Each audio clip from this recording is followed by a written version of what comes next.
Nous sommes en l'an de grâce 1593, sous le règne de Henri IV de Navarre, au château de Beau, propriété de Jean de Trinquières.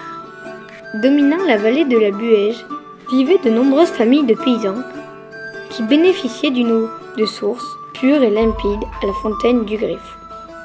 Il se disait que cette fontaine avait le pouvoir de donner la vie éternelle. Cette fontaine présentait le Griffou, qui était le symbole de la vallée de la Buège. Mais un jour, le Griffou disparut mystérieusement. Que s'était-il passé ? Un paysan, nommé Léon, allait chaque jour voir le Griffou afin de nourrir ses brebis. On s'aperçut que la gargouille avait cessé de couler.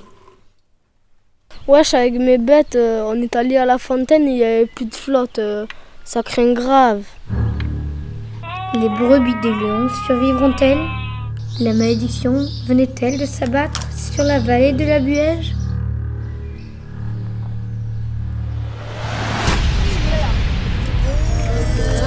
Jean de Trinquières demanda l'aide des ingénieurs royaux du roi Henri IV.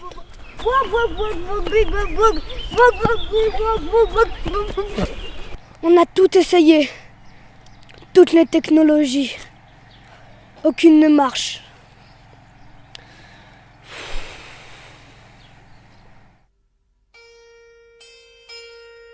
Pourquoi le Griffou a-t-il abandonné le peuple de la vallée ?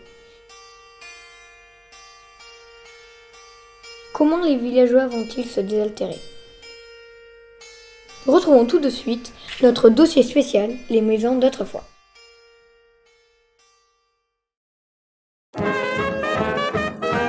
Avant d'avoir l'eau courante, tu veux savoir ?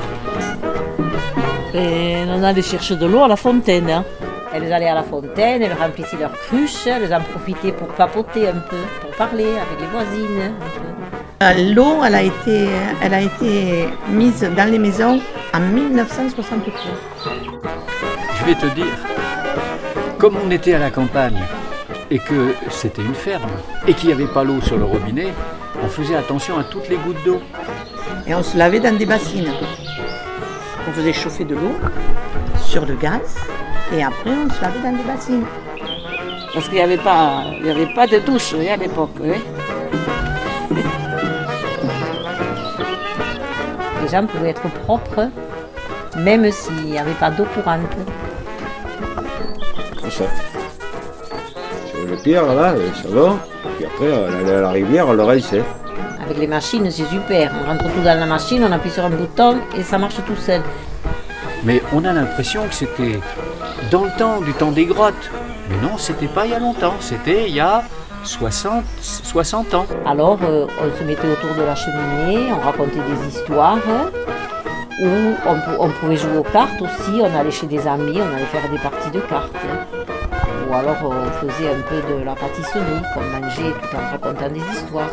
Ce qui compte dans la vie, c'est pas tellement d'avoir la télévision, c'est pas tellement d'avoir l'eau courante sur le robinet, toutes les chaînes de télévision évidemment, puis c'est l'eau courante sur le robinet. Ce qui compte, c'est d'avoir des relations avec les autres. Et ça nous permet effectivement de vivre différemment. Notamment, vous êtes dans une école dans laquelle il y a écrit liberté, égalité, fraternité. Eh bien, c'est de cette fraternité-là dont je vous parle. Celle qui vous permet d'être à l'école et avec vos copains, d'apprendre des choses et de pouvoir les rentrer en vous et les garder toute votre vie en vous.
Ah, ben ça, c'est une autre histoire.